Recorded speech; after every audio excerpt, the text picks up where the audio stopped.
Assalamualaikum warahmatullahi wabarakatuh. Segala puji bagi Allah SWT yang telah memberikan kita semua kenikmatan yang tak terhingga. Di antaranya kesadaran iman dan kesehatan, sehingga kita dapat bersama-sama berkumpul pada siang hari ini dalam acara aksi nyata modul 1.4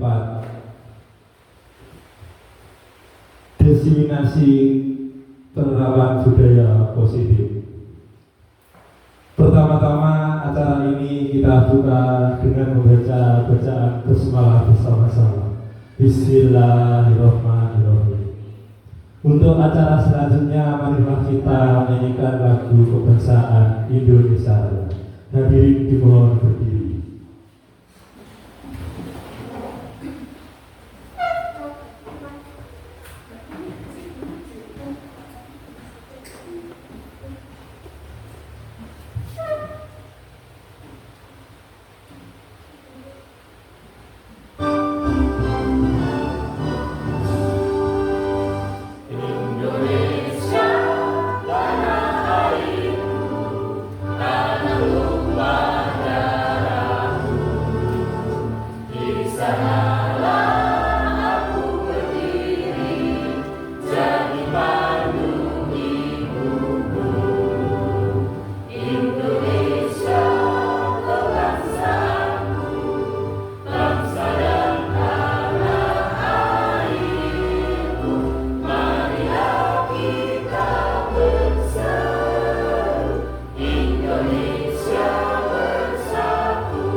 Hadirin dimohon duduk kembali. Acara selanjutnya adalah sambutan yang pertama dari Ibu Siti Nurjana selaku Kepala SDN Buangares. Tempat kami persilahkan.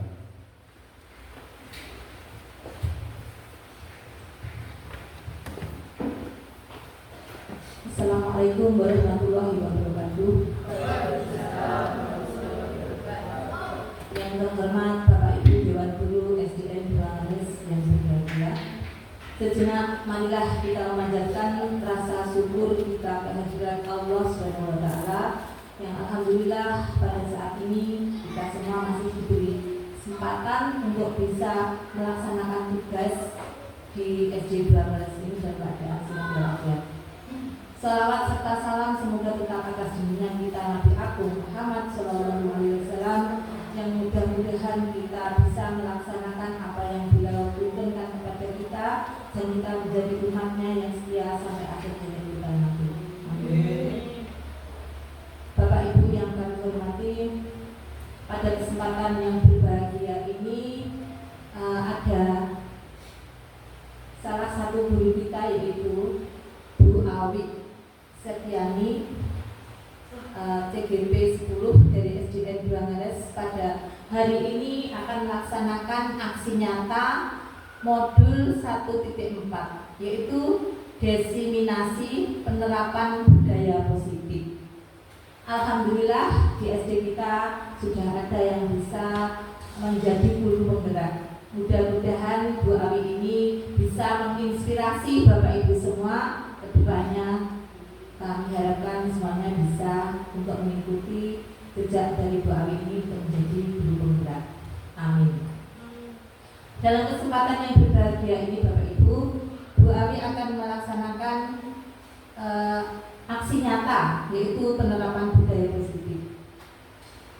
Mudah-mudahan budaya positif ini bisa diterapkan di sekolah.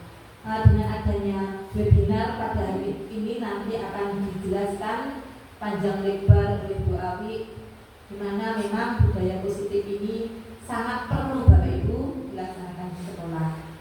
Budaya positif tentunya budaya yang positif itu dalam kegiatan sehari-hari bisa terlaksana dengan baik.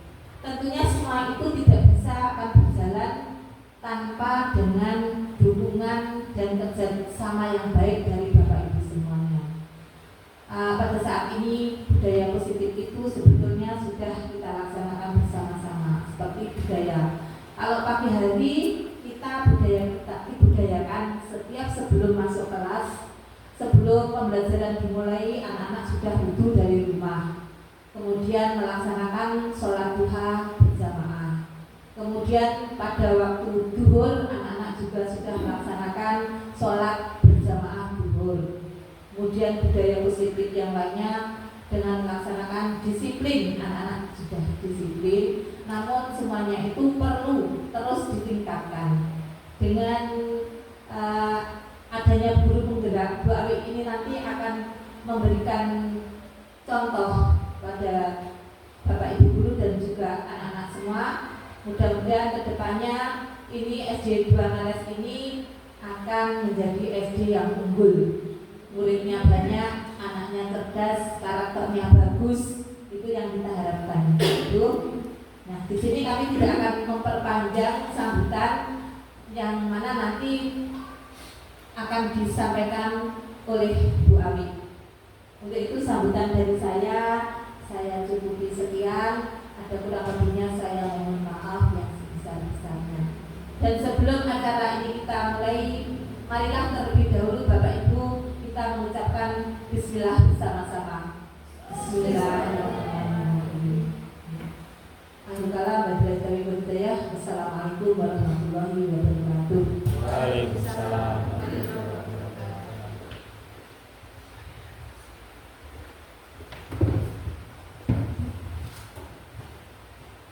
Baiklah, menginjak acara selanjutnya yaitu materi diseminasi penerapan budaya positif oleh Ibu Awi Setiani SAG. Waktu dan tempat kami persilahkan.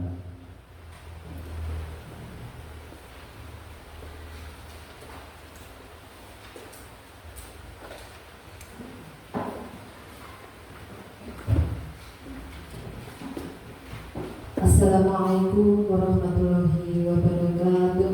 Waalaikumsalam warahmatullahi wabarakatuh. Bismillahirrahmanirrahim. Alhamdulillahirabbil alamin wa bihi nasta'in wa ala umuri dunya waddin wa ala alihi wa sahbihi ajma'in. Amma ba'du.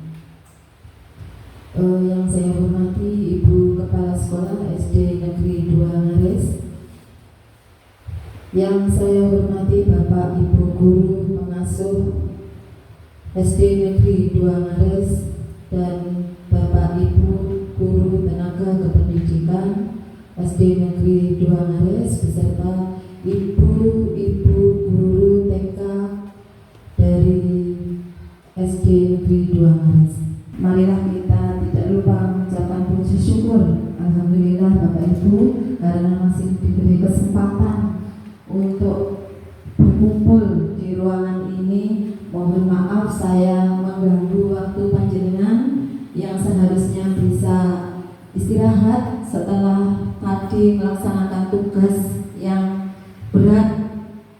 Sekarang waktunya membuat nilai, membuat laporan, terus saya ganggu.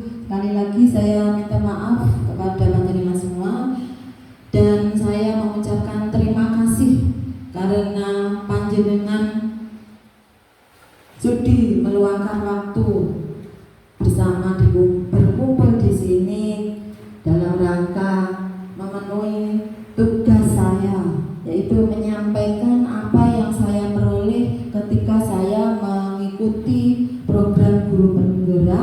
dan harus saya sampaikan di sekolah, yaitu aksi nyata modul 1.4 tentang diseminasi penerapan budaya positif. Tegang Bapak Ibu?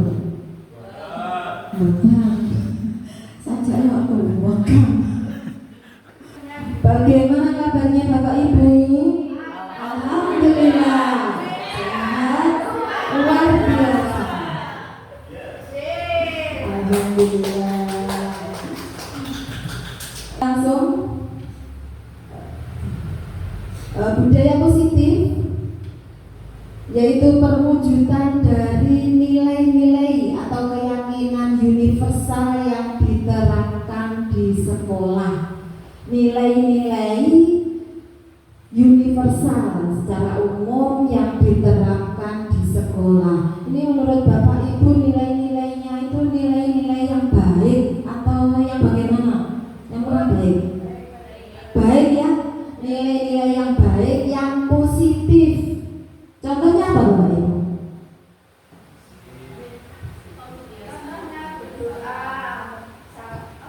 Contohnya disiplin, berdoa sebelum makan, apa lagi? Tanggung jawab, pinter, peduli ya, dan sebagainya. Sesuatu yang sebenarnya sudah kita lakukan ketika kita di sekolah, yaitu nilai-nilai yang sudah kita laksanakan di sekolah. Konsepnya nanti yang akan saya sampaikan ada 6 Bapak Ibu, yaitu disiplin positif, motivasi perilaku manusia, keyakinan kelas, kebutuhan dasar manusia, posisi kontrol guru, dan segitiga restitusi. Sebelum saya menjelaskan pada Bapak Ibu memaparkan materi, ini ada 3 pertanyaan sebagai pemantik untuk Bapak Ibu yang bisa kita jawab bersama. Hukuman menurut Bapak Ibu itu dapat mendisiplinkan anak atau tidak? Dapat ya? Dapat atau tidak? Dapat. Iya, ini saya hanya bertanya, tidak menjawab. Yang kedua, pemberian hukuman dengan hal positif seperti membaca atau membersihkan halaman sekolah dapat meningkatkan disiplin anak. Dapat Bu? Dapat. Dapat Pak Dana? Dapat. Yang ketiga, memberi penghargaan dapat meningkatkan motivasi belajar anak. Setuju atau tidak? Setuju. Setuju semua ini? Setuju. Sebenarnya ini nanti yang jawabannya akan panjenengan temui pada materi saya setelah ini. Nanti kita akan tahu sebenarnya hukuman itu bisa mendisiplinkan atau tidak. Penghargaan itu juga bisa atau tidak kita berikan ke anak, baik atau tidak. Nah, itu nanti akan saya jelaskan. Semoga nanti kita lebih paham bagaimana seharusnya kita bersikap kepada anak didik kita. Di sini saya akan meminta Bapak Ibu untuk melakukan sedikit permainan.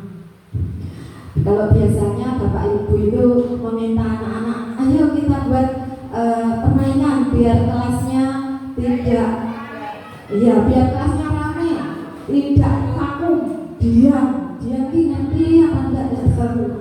Kalau Bapak Ibu di sini saya percaya Bapak Ibu lebih hebat dari saya. Saya sudah tua, di sini banyak generasi muda, banyak ilmunya, pintar IT. Saya yakin lebih semua dari saya. Saya meminta pada Bapak Ibu semua, Coba dalam satu bangku, Bu Nurul bisa dengan Bu Nur bergandengan ya. Ya. Pak Dana karena tidak punya gandengan, yuk jangan bergandengan. Dilarang karena non-muhrim. Ya. Ya. Salah satu dari pasangan Anda coba menggenggam barang yang paling Anda sukai yang bisa Anda genggam saat ini. Salah satu ya, berarti satunya tidak menggenggam. Satu dari panjenengan coba genggam. Perintahnya jangan dilepaskan apapun yang terjadi. Dan terus pasangannya gandengan sebelahnya, tugasnya berusaha mengambil barang itu tadi, apapun yang terjadi. Bisa paksa, apa dirayu, atau bagaimana caranya panjenengan agar pasangan panjenengan memberikan barangnya tadi, gitu ya. Tugas yang pertama dari pasangan yang satu bertugas menjaga barang jangan sampai lepas. Tugasnya berbeda, jadi satu bangku itu satu memegang karena itu barang berharga milik panjenengan yang tidak boleh dilepas. Ibaratnya apa ya? Apa emas atau berlian begitu. Ketika ada orang lain yang mau mengambil, bagaimana sikap panjenengan? Berusaha melindungi, apa menyerahkan? Monggo. Ya, bisa dimulai dari sekarang.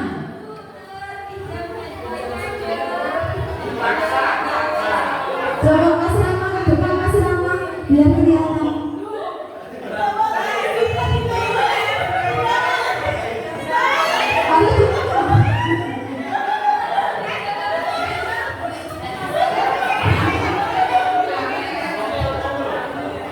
Atau dirayu.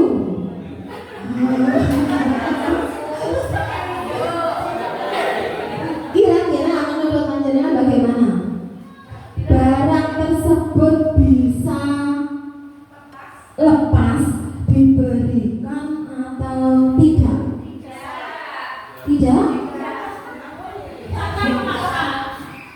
Terserah caranya, boleh memaksa, boleh merayu, boleh bagaimana, apa dikasih uang, bisa, terserah panjenengan. Nah, apa sukarela karena sayang juga boleh. Untuk yang apa tadi memegang barang, tugasnya kan memegang, tapi boleh kalau mau. Demi apapun. Bagaimana Bapak Ibu? Kira-kira permainan ini tadi menunjukkan sikap kita kepada anak. Ketika kita menyuruh anak dengan cara memaksa, kira-kira apakah anak juga akan mau dengan ikhlas melakukannya? Seperti panjenengan ketika memegang barang tadi. Nah, memintanya dengan paksaan, diminta secara paksa atau dirayu, apakah akan diberikan? Tidak, tapi bisa diberikan bila apa Bapak Ibu? Bila anak sendiri yang mau, bila anak itu memang mau memberikan. Kalau anaknya tidak mau, meskipun dipaksa atau dirayu, tetap tidak akan mau.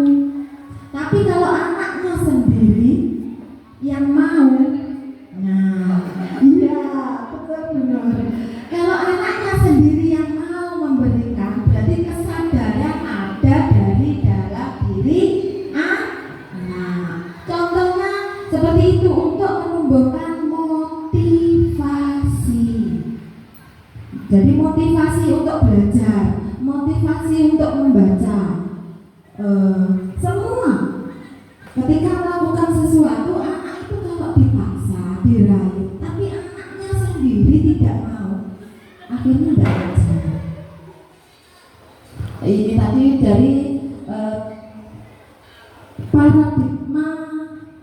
baru dari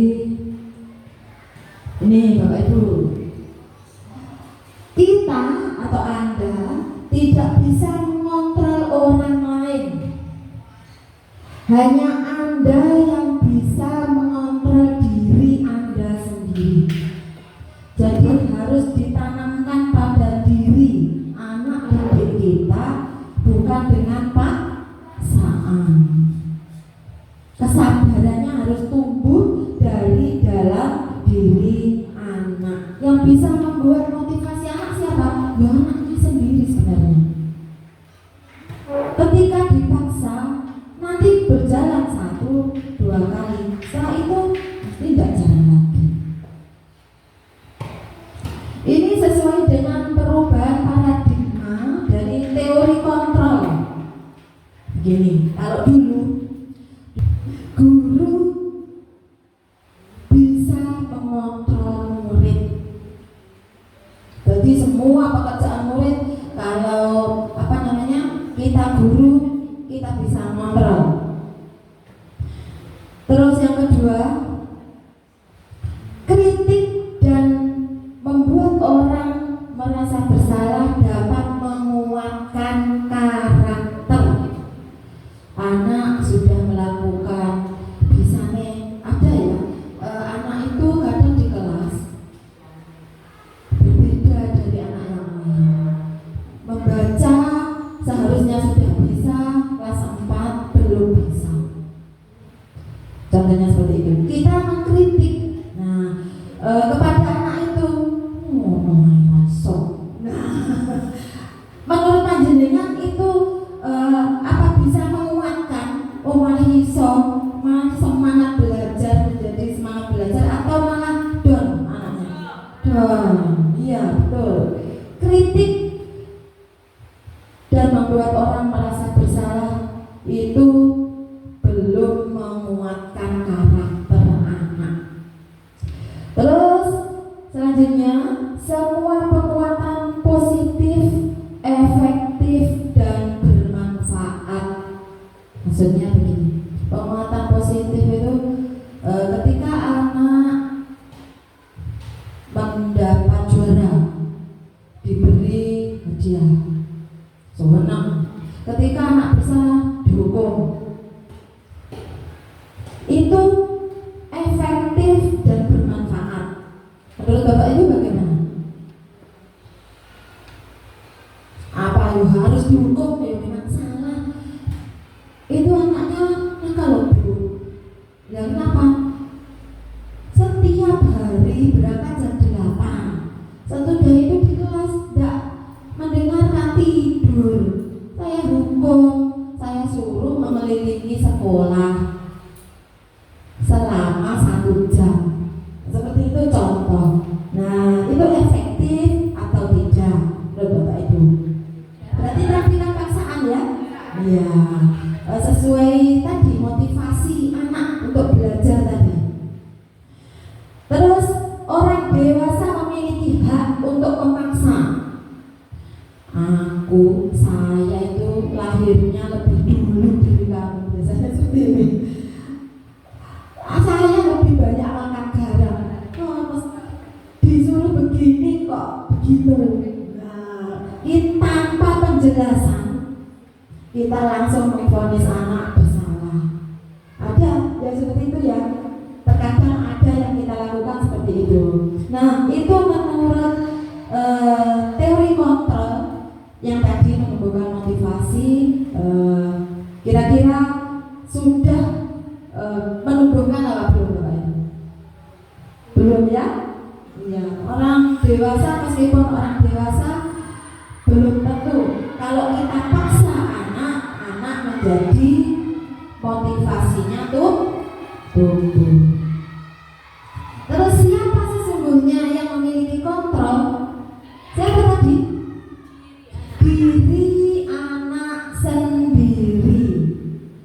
Jadi murid-murid sendiri yang bisa mengubah apa yang ingin anak lakukan. Motivasi harus muncul dari diri anak. Caranya bagaimana Bu? Diberi rangsangan nanti. Jadi penanaman motivasi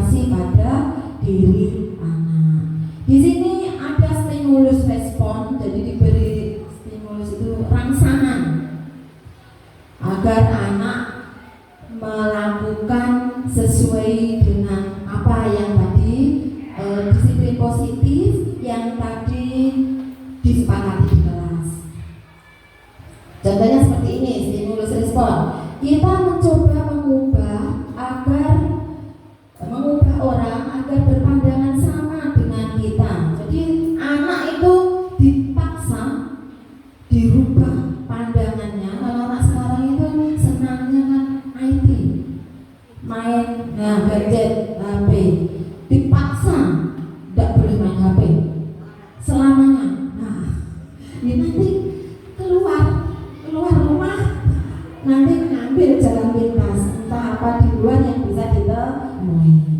Dunianya berbeda, dunia kita dan anak beda. Menurut teori kontrol, kita berusaha memahami pandangan orang lain tentang dunia, bukan mengubah, tapi kita harus memahami. Jadi anak ini kok ini, sepertinya ada apa? Kenapa kok begini? Diubah begitu, bukan merubah. Pandangan anak harus sama dengan kita, tapi memahami pandangan orang lain anak terhadap apa tadi yang dipermasalahkan tadi. Terus perilaku buruk dilihat sebagai suatu kesalahan. Anak melakukan perilaku buruk kalau menurut kita salah, menurut gurunya salah. Tapi kalau menurut anak, dia melakukan itu karena ada tujuannya. Entah karena di rumah tadi di kelas makan waktu jam pelajaran, kita tidak tanya kenapa kok kamu makan, langsung dihukum. Salah, karena makan di kelas pada saat jam pelajaran. Kalau anak tidak, ketika ditanya ya anak tadi, saya tidak makan kemarin mengikuti ayah saya, terus lupa malamnya tidak makan loh Bu.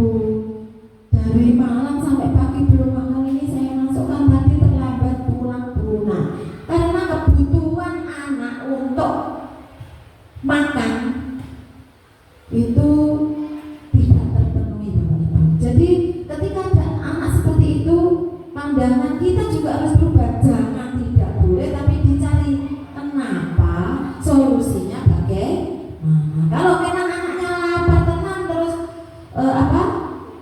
tadi minta makan, yang disuruh keluar atau ke kantor atau ke kantin, sementara anak yang lain kita beri materi seperti itu. Lanjutnya, orang lain bisa mengontrol saya. Kalau pandangan kita yang dulu, hanya Anda yang bisa mengontrol diri Anda. Sebenarnya seperti ini perubahannya. Kalau yang dahulu, orang lain bisa mengontrol saya. Saya anaknya Pak ini, saya harus buat Pak ini, berarti kan dikontrol. Kalau sekarang, hanya saya yang bisa mengontrol diri saya. Terus saya bisa mengontrol orang lain. Begitu juga sebaliknya, kita bisa mengontrol orang lain, meskipun itu anak didik kita. Anggapan kita seperti itu kalau yang dulu. Setelah kita nanti memahami materi ini, maka kita tidak bisa mengontrol orang lain. Pemaksaan ada pada saat bujukan gagal. Kalau anak tidak mau belajar, kita paksa, ditunggu, tidak mau disiram air. Nah, itu pemaksaan yang dulu, pandangan kita dulu. Kalau sekarang, kayak menurut teori kontrol, kolaborasi dan konsensus menciptakan pilihan baru. Diberi pilihan, kamu belajar, setelah itu kita kemana, kan ada pilihan, belajarnya kapan, jadwalnya bagaimana, seperti itu. Terus model berpikir menang kalah. Pandangan kita dulu, yang menang yang berkuasa, yang punya power, yang lebih dulu lahir, yang lebih tinggi posisinya dari kita. Kalau pandangan menurut teori kontrol, model berpikir menang-menang, gitu kok menang-menang.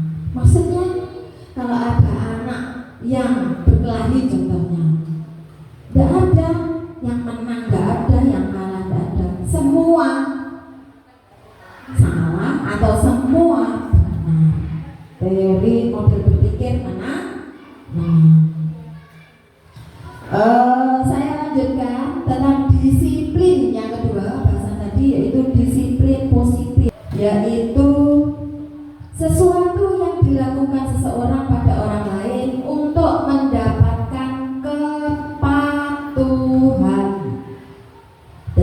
patuh bukan karena paksaan, patuh bukan karena penghargaan, patuh karena apa tadi Bapak Ibu?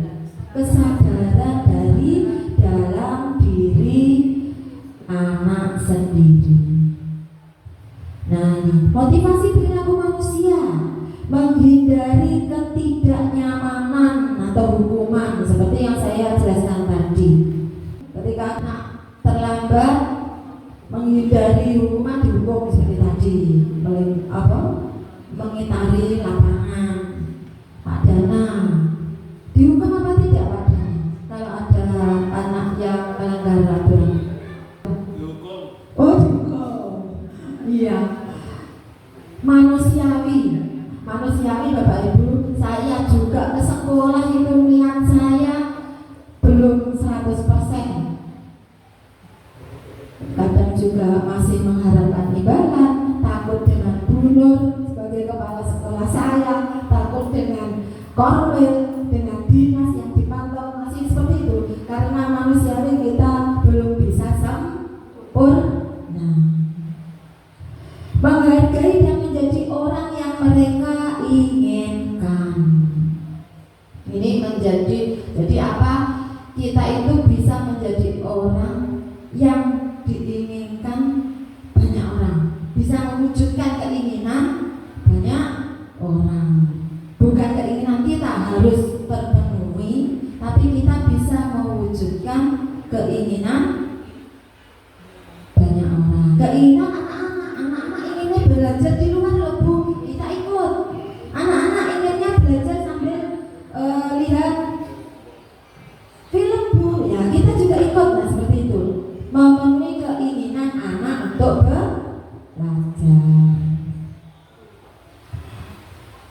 Ini ada 3 kata: hukuman, konsekuensi, dan restitusi. Ini apa Bapak Ibu? Nah, contohnya seperti ini. Hukuman itu bersifat menyakitkan. Jadi anak yang dihukum atau guru yang dihukum rasanya sakit gitu. Sakit guru kalau dihukum. Rasanya sakit. Kalau konsekuensi, sesuatu harus terjadi. Kita kalau tidak bisa melakukan ini, konsekuensinya apa nak? Nah, kita buat kesepakatan di kelas. Kalau kamu tidak bisa ini mengerjakan PR, konsekuensinya ketika jam istirahat kamu harus mengerjakan. Seperti itu contoh konsekuensi. Terus anak membenci kedisiplinan. Kalau dihukum itu bukannya malah disiplin, tapi benar Bu?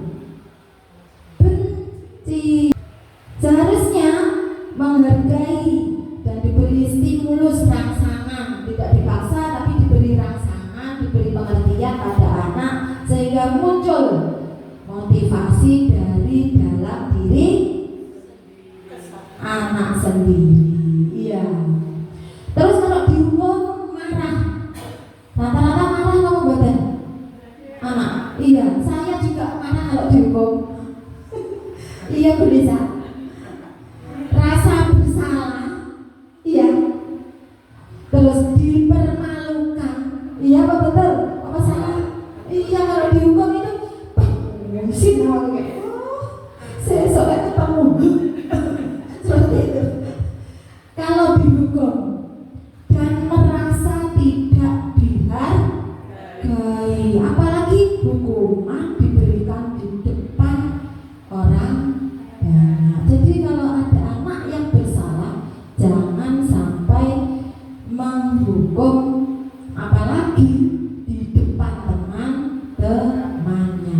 Hukuman itu tidak harus fisik, kadang ucapan psikis juga hukuman. Konsekuensi kehilangan hak anak, kehilangan hak, dibuat tidak nyaman, diasingkan untuk sementara. Konsekuensi seperti tadi, kalau kamu tidak bisa melakukan ini, konsekuensinya sudah terjadi. Kita kita buat kesepakatan dulu sesudah terjadi. Kalau kamu tidak bisa melakukan ini, mengumpulkan tugas tepat pada waktunya, konsekuensinya besok harus itu seperti itu konsekuensi. Terus yang ketiga tadi restitusi, yaitu proses menciptakan kondisi bagi murid untuk memperbaiki kesalahan mereka sehingga mereka bisa kembali pada kelompok mereka dengan karakter yang lebih kuat. Restitusi itu kalau bahasa mudahnya anak dijak ngomong dari hati ke hati. Nah, tidak langsung divonis bersalah, tidak langsung diberi dijudge, kamu itu tidak melakukan ini harus itu. Nah, tapi menggunakan restitusi, diajak bicara baik. Bahasanya seperti itu. Sebenarnya ini sudah kita lakukan, tapi kita tidak tahu. Wah, yang seperti ini namanya restitusi toh. Gitu Bapak Ibu. Saya yakin panjenengan sering melakukan ini karena Bapak Ibu semua guru kelas sering melakukan ini. Mungkin belum paham namanya restitusi atau ngajak bicara anak BP, ngajak bicara anak baik. Dalam restitusi itu belajar dari kesalahan untuk memperbaiki hubungan. Ada tawaran ditawarkan, solusi-solusi ditawarkan ke anak, bukan paksaan. Kalau kamu begini, apa sebaiknya tidak begini, apa begini, diberi solusi. Restitusi menuntut untuk melihat ke dalam diri anak. Kamu tadi sebenarnya kenapa? Seperti itu Bapak Ibu. Apa yang kamu lakukan tadi? Misalnya anak terlambat, kita ajak, kita panggil, kita ajak bicara baik-baik, kita tanya, kamu tadi terlambat ya? Ditanya begitu dulu, terus wajahnya kurang badan yo. Kalau manggil anak seumpama diberi restitusi, ada anak yang terlambat, langsung pasang tangannya segini, anak sudah takut, nggak berani nangis. Diajak bicara baik-baik, terus diajak melihat ke dalam diri anak. Kamu tadi terlambat atau tidak? Terlambat Bu. Kok terlambat? Kenapa kok terlambat? Nah, diajak bicara gitu. Setelah tahu tadi malam saya Bu, lihat HP pas HP-nya babalan loh Bu. Nah, seperti itu. Seumpama kan kita tahu alasannya. Kenapa kok anak ini terlambat? Itu baik apa tidak menurut kamu? Ditawarkan, diberi tawaran. Tidak baik apa baik?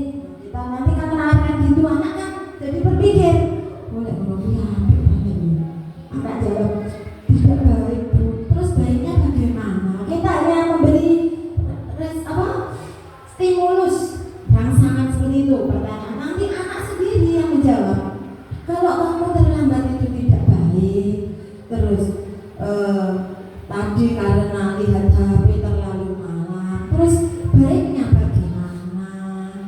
Apa yang harus kamu lakukan agar tidak terlambat? Kan jadi tahu anak.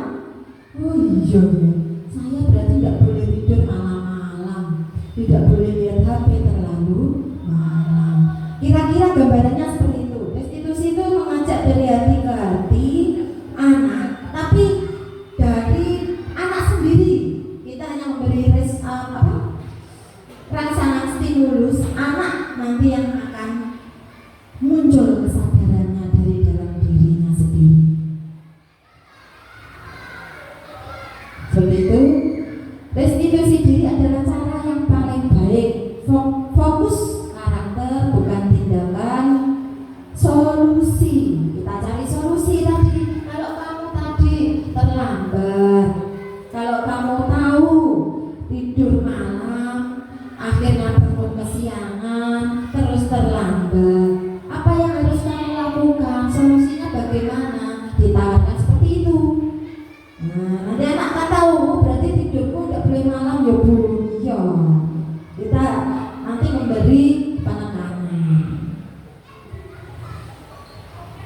Ini Bapak Ibu ada contoh-contoh di sini, yaitu hukuman. Contohnya mencatat 100 kali di dalam buku, saya tidak akan terlambat. Ini biasanya sering saya jumpai dalam saya sendiri, kadang juga begitu. Ketika anak tidak bisa tulis 100 sampai penuh sini, itu ternyata belum baik. Iya, belum tepat menurut saya. Terus lari mengelilingi lapangan basket, olahraga itu biasanya yang otot fisik. Kamu itu gitu aja tidak bisa lari. Budal jam itu, budal jam 09. Nah, di sini ini ternyata belum tepat. Konsekuensi menggantikan kertas tugas teman yang telah dicoret. Ketika ada tugas dia belum mengerjakan, tidak boleh dipinjam tugasnya teman, coret. Tidak boleh saya pinjam loh Bu. Nah, kita diberi konsekuensi. Kalau kamu begini, konsekuensinya seperti ini. Itu contoh konsekuensi. Kira-kira dari penjelasan saya tadi, Bapak Ibu ada yang bertanya tentang restitusi, hukuman, aturan? Sudah tidak ada? Apa belas? Pas. Oh iya. Kelihatannya lemes karena sudah siang, waktunya istirahat, atau karena ingin makan ini. Boleh dimakan sambil dimakan. Ya, ini saya mau mengajak Bapak Ibu tepuk fokus biar lebih semangat. Ya. Tepuk fokus ya. Gini, tangannya dijulurkan ini. Iya, ya.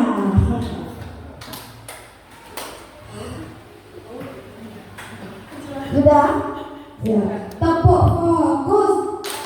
Fokus.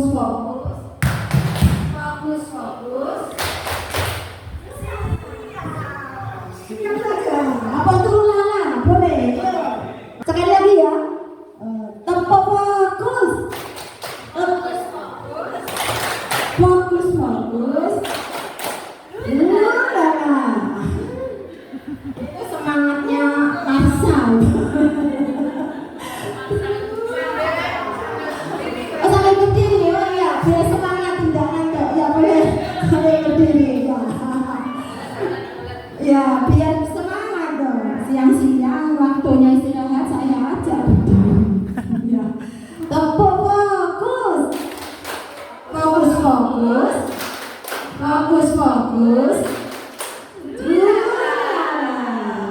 Sudah fokus Bapak Ibu?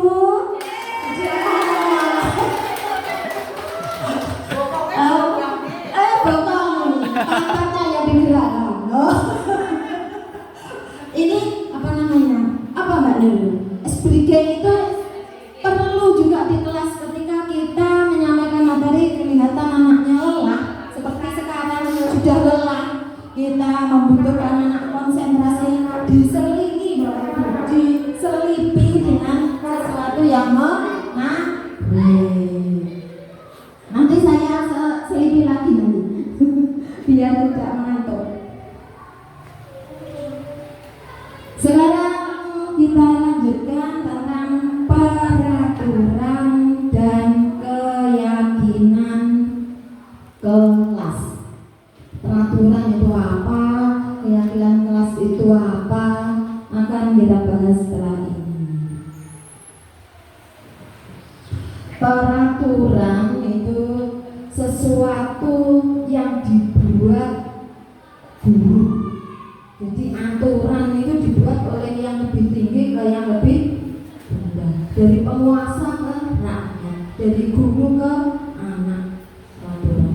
Jadi yang bawah itu tidak bisa mengajukan peraturan. Kalau peraturan tidak bisa memberikan opsi dari yang atas ke bawah, dari guru biasanya atau dari sekolah ke semua warga sekolah. Itu peraturan. Kalau keyakinan kelas ya. Kalau keyakinan kelas itu hampir sama dengan peraturan. Keyakinan kelas itu peraturan, tapi tidak dibuat oleh guru, tidak dibuat oleh sekolah, tapi dibuat oleh anak dan guru. Jadi kesepakatan membuat peraturan itu, kalau yang menjalankan keberatan, apa dijalankan Bapak? Bukan. Ya, di sini dalam budaya positif ini, peraturan jangan dari satu pihak, tapi kita komunikasi, berkolaborasi dengan kedua belah pihak, dari siswa dan dari guru, dari semua warga sekolah dan dari stakeholder. Nah, semua membuat kesepakatan, namanya keyakinan kelas.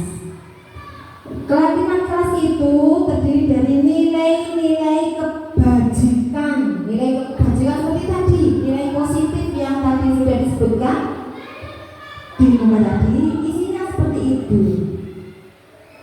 Sebenarnya kalau mulai dari kurikulum Merdeka kemarin kita sudah mengenal dimensi dalam profil pelajar Pancasila. Iya, Bapak Ibu. Ada berapa? Iya, apa?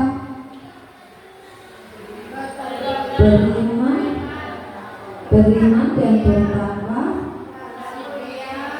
kepada Tuhan Yang Maha Esa dan berakhlak mulia, mandiri, bernalar kritis, berkebinekaan global, gotong royong dan kreatif. Kegiatan pendalaman keyakinan kelas, membuat keyakinan kelas ini ceritanya Bapak Ibu.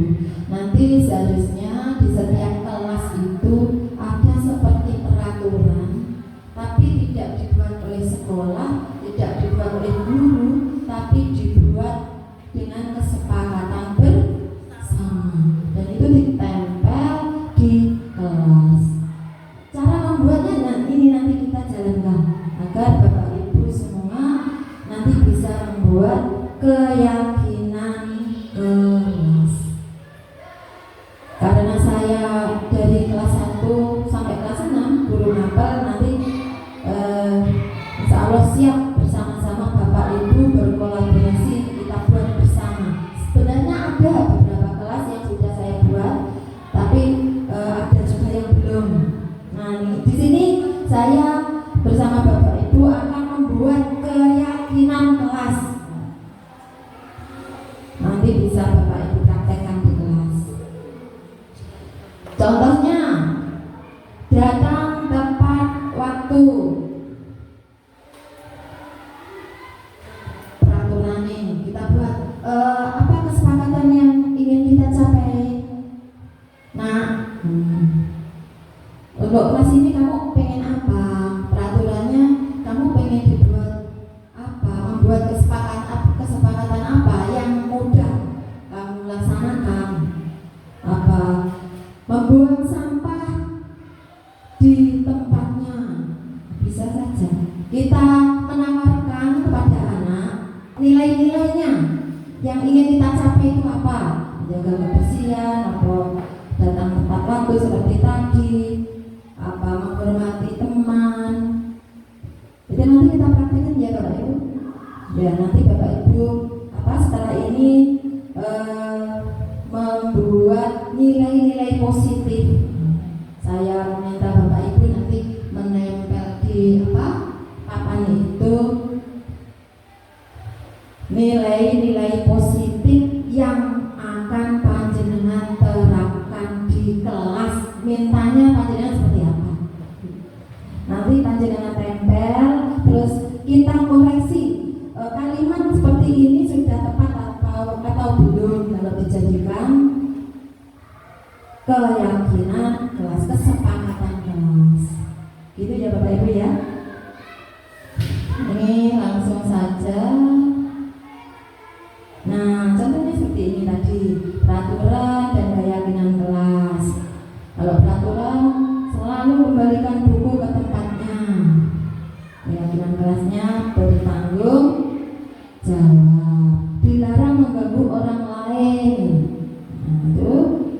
kelasnya, menghormati orang lain.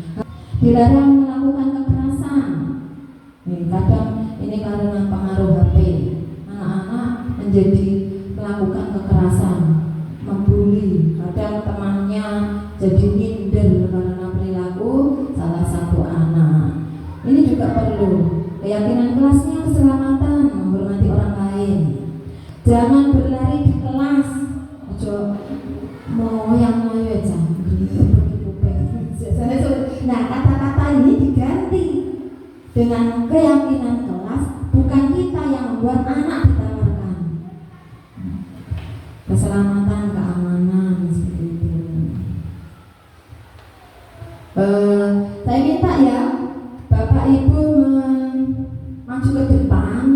Ini nanti ada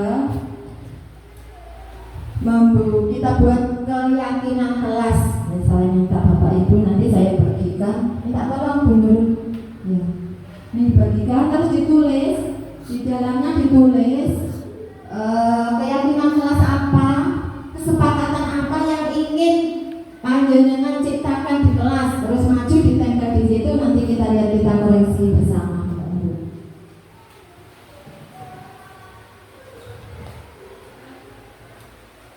Contohnya tadi sudah banyak ya contohnya ya. Bisa langsung ditulis sekarang. Kalau sudah langsung ditempel di sini. Pak Dana juga Mbak Nurul, karena guru olahraga ini fisik biasanya yang sering dilakukan, agar anak-anak kita nanti juga punya kesepakatan dengan guru olahraga. Ya, ditempel di depan. Monggo ditempel yang sudah. Iya Bapak Ibu, ditulis dulu. Dan nulis juga full pen loh. Nah, atau pensil juga nggak apa-apa. Pak Uzi ke bawah. Ini Pak Uzi. Oh ini ada. Ini Pak Uzi. Pak Uzi ini baru lulus PPG. Alhamdulillah. Belum Pak? Oh iya. Kurang sedikit? Iya. Dari tempel, monggo. Semua ditempel. Nanti saya minta bantuan Bu Nurul atau siapa, atau Bu Nisa untuk membacakan dan menulis di sini. Nah.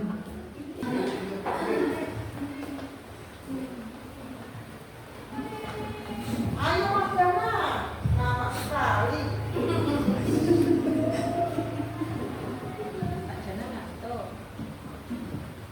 Nah, ketika membuat juga seperti ini besok di kelas Bapak Ibu. Anak kita ajak bicara, kita beritahu, nah model-modelnya seperti ini, terus nanti ditempel. Ya. Kita lihat satu persatu Bapak Ibu. Ada yang menjaga kebersihan. Terus minta bantuan nanti dulu ya menulis di sini ya. Ini ada yang jangan ramai ketika pelajaran, memakai seragam lengkap, upacara biasanya. Terus jujur, tidak boleh mencontek. Ini dilarang makan di dalam kelas ketika pelajaran. Terus datang tepat waktu, tidak pelit dengan teman. Belum nanti kita betulkan dulu ini. Kalimatnya belum pas. Nah, kalimat ini nanti kita betulkan bersama Bapak Ibu. Mbak Nurul, Bu Nurul nanti menulis kesepakatan yang sudah dibenahi. Terus dilarang membawa senjata tajam. Iya, jangan membawa senjata tajam ke sekolah. Takut nanti berkelahi tertusuk. Iya, Bapak Ibu ya. Ini mesti berolahraga ini. Kelihatannya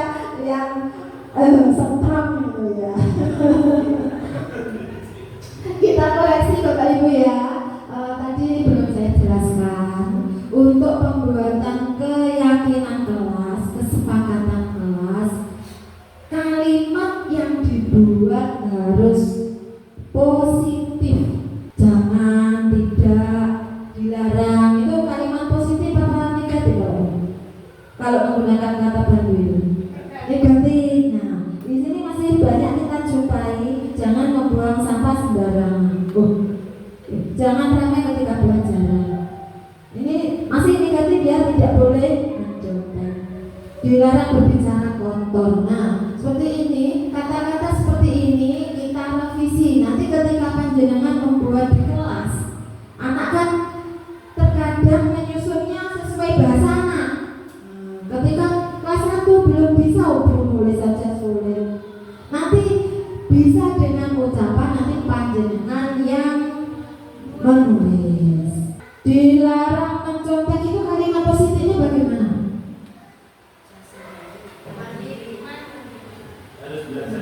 Belajar mandiri. Terus mencontek itu berarti perbuatan yang jujur atau tidak?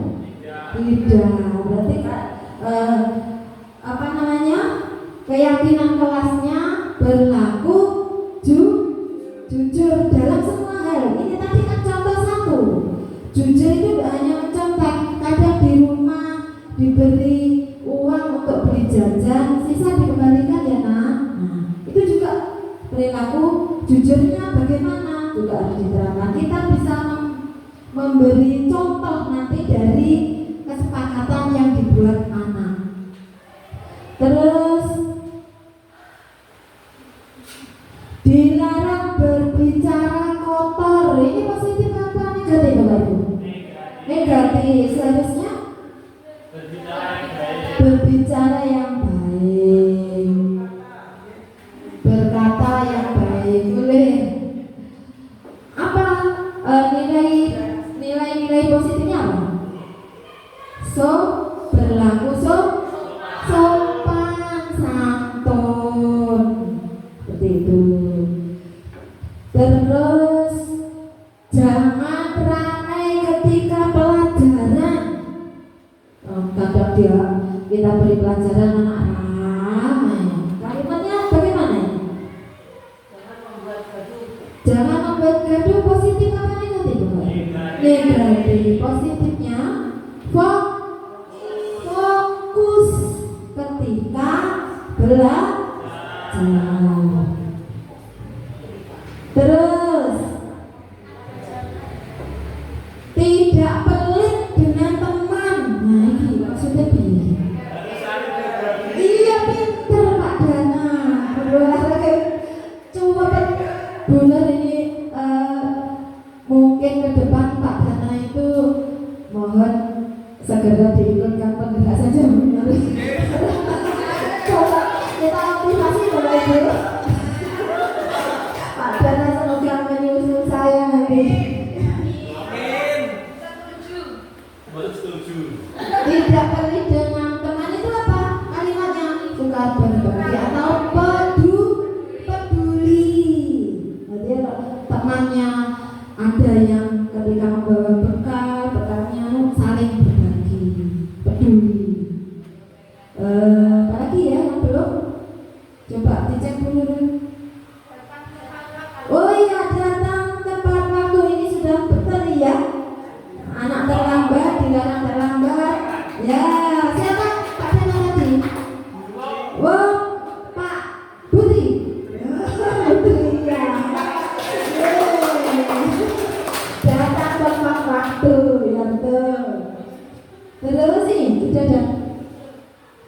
Jangan membuang sampah sembarangan. Buang sampah di tempatnya atau menjaga kebersihan. Ini kata-kata seperti ini nanti ketika panjenengan di kelas, anak-anak diajak, ditawarkan ke anak, terus anak yang buat, kita buat kesepakatan, ditempel.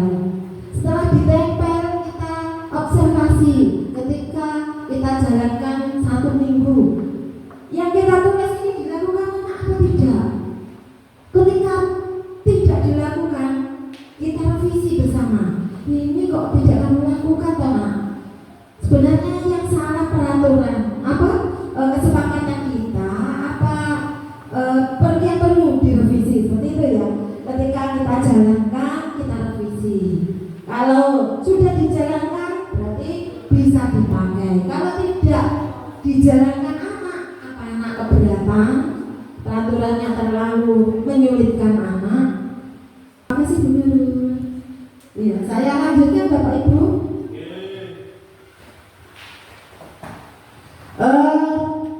Tentang kebutuhan dasar manusia.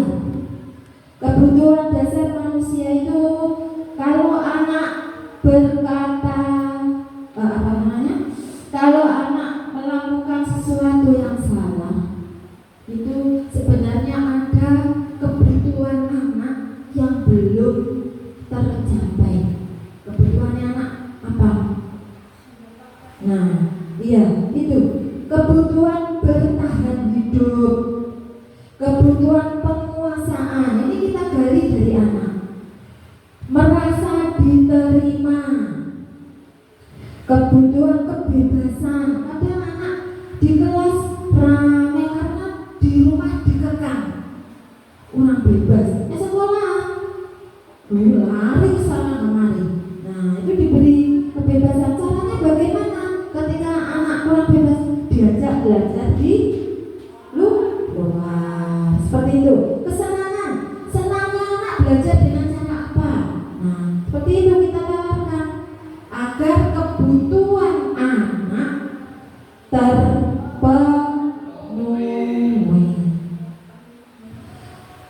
Dari Bapak pendidikan kita, siapa Bapak Ibu? Diajar Dirantara. Kita ambil contoh perbandingan hidup tumbuhan dan seorang petani. Maksudnya bagaimana ini? Begini Bapak Ibu, kita ibaratkan anak didik kita itu seperti padi. Nah, padi yang ada di kelas guru, panjenengan petani, anak-anak diibaratkan padi. Guru di sekolah, di kelas, apa bisa merubah padi menjadi jagung? Tidak bisa ya, tidak bisa. Kodrat dasarnya anak ada. Yang bisa dilakukan guru petani tadi memperbaiki kondisi tanah, memperbaiki proses pembelajaran, memelihara tanaman padi disiram, anak-anak dimotivasi untuk belajar, memberi pupuk, diajak belajar materi, didampingi dengan berbagai cara, bisa di luar dengan pembelajaran dengan alam, bisa di dalam kelas menggunakan sekarang banyak YouTube itu ada, Google, semua ilmu ada di situ. Kita beri pupuk dan air, membasmi ulat dan jamur. Nah, ini kalau kita guru, bukan ulat dan jamur Bapak Ibu yang dibasmi, tapi segala sesuatu yang mengganggu proses pembelajaran. Apa seperti apa ya? Mengganggu proses pembelajaran. Misalnya dorongan dari rumah. Nah, ketika anak belajar, kemarin orang tuanya bertengkar. Terus akhirnya anak di rumah itu di sekolah, maksud saya, anak di sekolah ketika diajak belajar, yang diingat hanya apa yang terjadi tadi di rumah. Kadang kata-katanya orang tua dibawa ke sekolah. Nah, seperti itu namanya ulatnya, pengaruh-pengaruh luar yang bisa merusak konsentrasi anak, cara belajar anak. Itu kita perlu ketahui. Setelah kita ketahui, kita teliti apa jadi masalah ini. Nah, kok mengganggu proses belajar? Apa dari keluarganya? Apa lingkungan anak? Diajak anak minum-minum apa bagaimana? Kita tahu, kita ketahui, kita tanya. Terus apa yang dilakukan nanti? Kita komunikasi, bijak ngomong bareng seperti tadi. Kita bijak pelajaran dari hati ke hati, mencari solusi bukan solutif ya Mas ya. Solusi. Iya.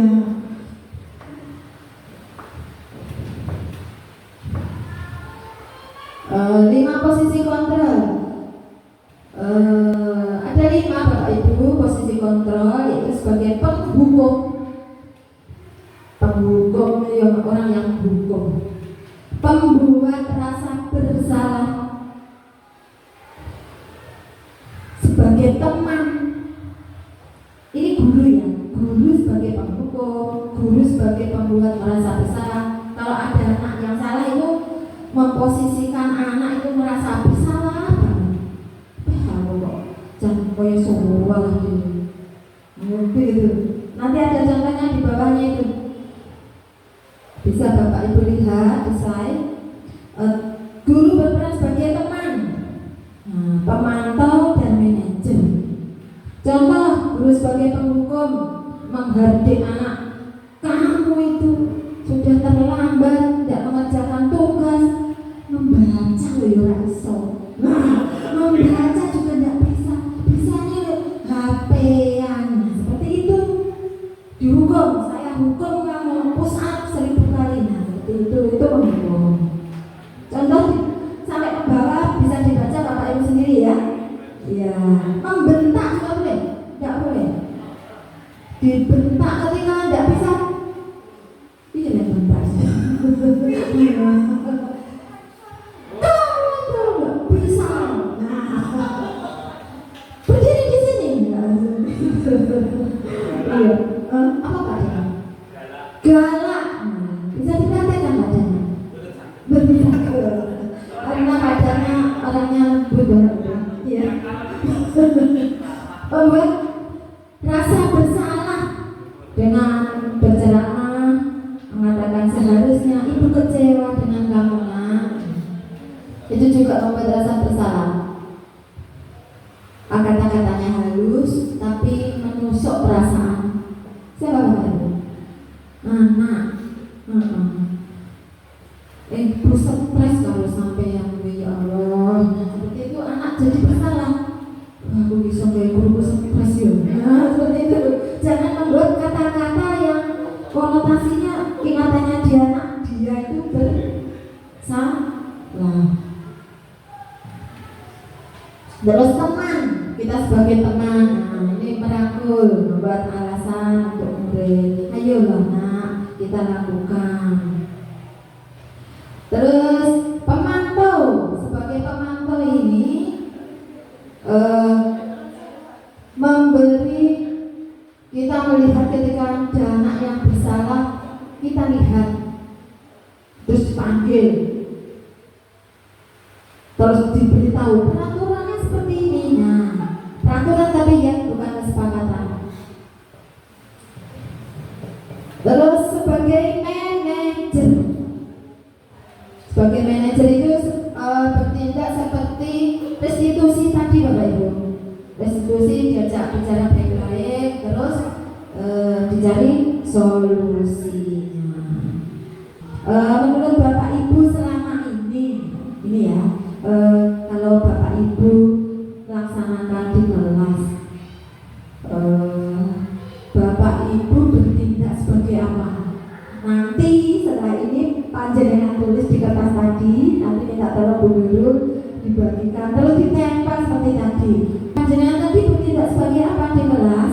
Monggo Mbak Guru, Bu Guru dibagikan sebagai pembuat orang merasa bersalah, membuat anak merasa bersalah, atau penghukum. Saya juga pernah menghukum.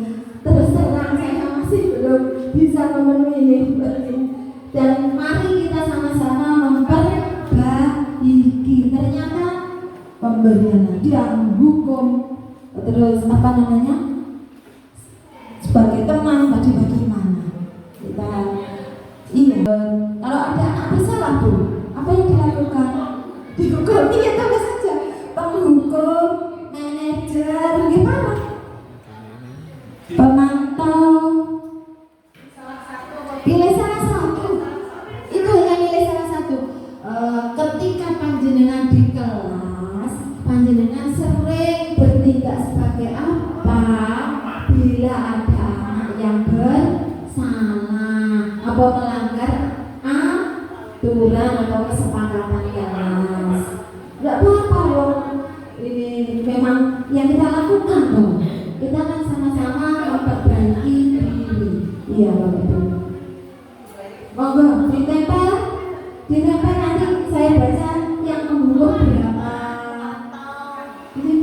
Ya, bisa betul. Iya.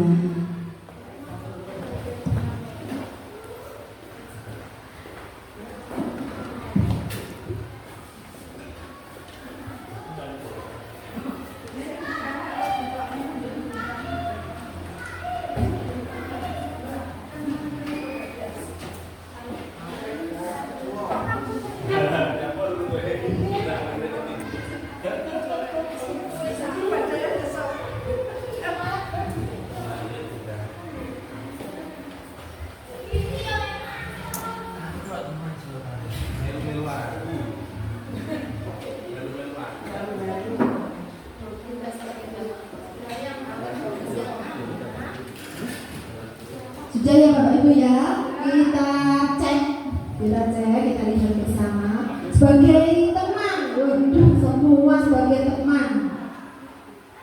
Berarti Bapak Ibu dengan anak-anak itu memang CS, iya. Tapi Bapak Ibu sebenarnya kalau sebagai teman itu kadang kita juga di power. Nah, itu apa namanya? Wibawanya kurang kalau sebagai teman. Ya, karena kita dianggap teman. Teman itu kadang juga sama dianggap sama dengan temannya, ya seperti itu. Ada kelebihannya. Kalau penghukum tadi, kelebihannya kita ditakuti. Alah, pokok lewat. Seperti malaikat apa? Roke malaikat Mikael seperti itu. Kalau penghukum, jadi Bapak Ibu lewat, anak-anak takut sekali. Kalau teman, Bapak Ibu lewat, adanya malah bonceng seperti itu. Kadang minta pangku, minta lah. Ini kekurangannya, nanti wibawa dari Bapak Ibu kurang. Terus membuat merasa bersalah.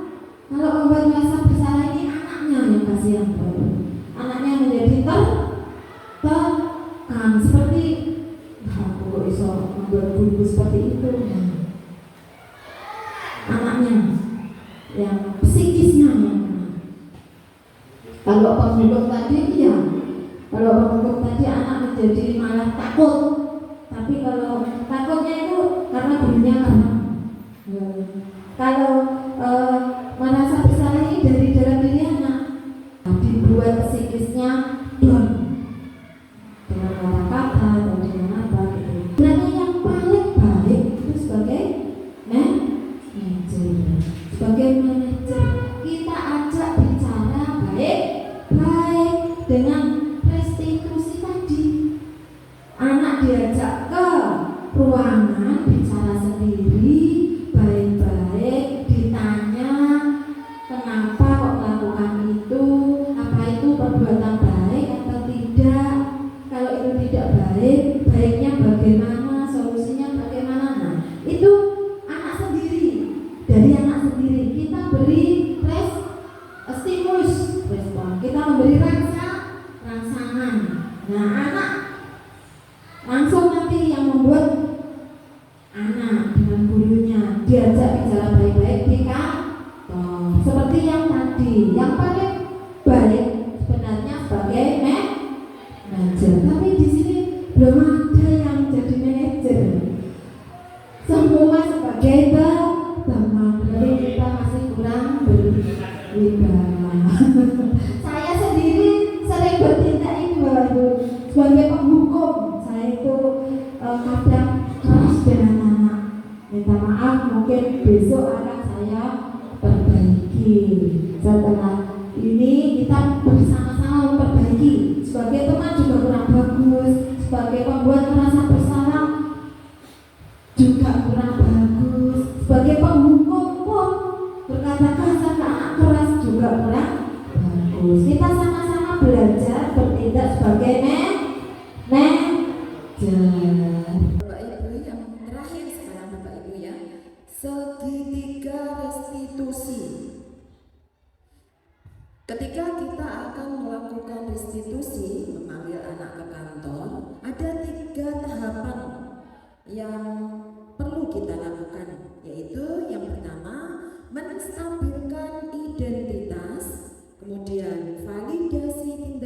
yang salah dan menanyakan keyakinan.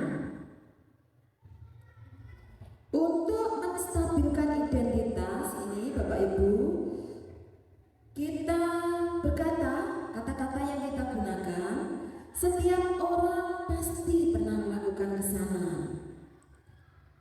Bu Guru juga pernah salah melakukan hal seperti itu. Nah, itu kata-katanya. Kamu bukan satu-satunya orang yang pernah melakukan ini, nak. Ibu juga pernah dulu. Nah, itu merupakan ciri dari menstabilkan identitas.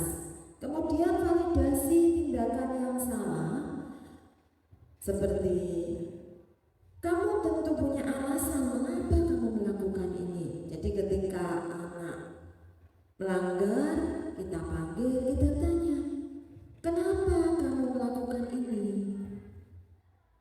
Adakah cara yang lebih efektif untuk mendapatkan apa yang kamu butuhkan? Itu ciri dari validasi tindakan yang salah. Kemudian yang terakhir, menanyakan keyakinan. Dalam menanyakan keyakinan, ini kita hubungkan dengan keyakinan kelas yang sudah kita buat bersama anak-anak. Ketika anak bersalah, kita hubungkan apa keyakinan kelas yang kamu langgar atau tidak sesuai dengan apa yang kamu lakukan tadi. Kamu melanggar keyakinan kelas apa? Nah, seperti itu. Nilai-nilai apa yang telah kita sepakati di kelas? Kamu ingin menjadi orang seperti apa, nah? Ketika anak bersalah, kita hubungkan dengan keyakinan kelas. Berarti kamu sudah melakukan perbuatan yang tidak sesuai dengan keyakinan kelas yang kita lakukan. Coba apa? Nah, seperti itu kata-katanya. Nah, Bapak Ibu, ini yang merupakan 3 langkah ketika kita melakukan restitusi dengan menggunakan segitiga restitusi. Sudah di penghujung acara, ini ada sedikit oret-oretan dari saya. Nasi putih, sayur daun pepaya, sambal terasi dicampur ikan. Sudah selesai materi dari saya. Banyak kesalahan, mohon dimaafkan. Tadi Bapak Ibu satu lagi ya, pergi ke sungai mencari ikan. Sungainya dalam, airnya bersih. Demikian apa yang bisa saya sampaikan. Atas perhatiannya, terima kasih. Sekian Bapak Ibu. Sekali lagi kalau ada kesalahan saya minta maaf. Semoga apa yang saya berikan ini bermanfaat untuk kita. Semoga kita bisa memajukan sekolah kita yang kita cintai ini. Allahumma amin. Kalau ada kesalahan sekali lagi minta maaf. Akhirnya assalamualaikum warahmatullahi wabarakatuh.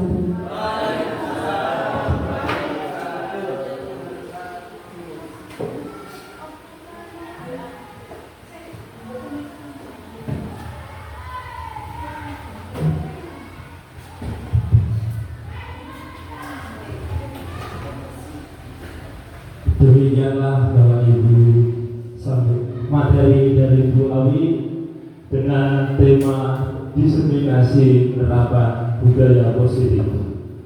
Oleh karena itu, mari kita tutup acara pada siang hari ini dengan bacaan Alhamdulillah. Alhamdulillahirrahmanirrahim. Sekian, terima kasih. Saya sebagai MC bahwa acara, apabila ada kurang kata, salah kata, saya mohon maaf. Saya akhiri, wassalamualaikum warahmatullahi wabarakatuh. Waalaikumsalam warahmatullahi wabarakatuh.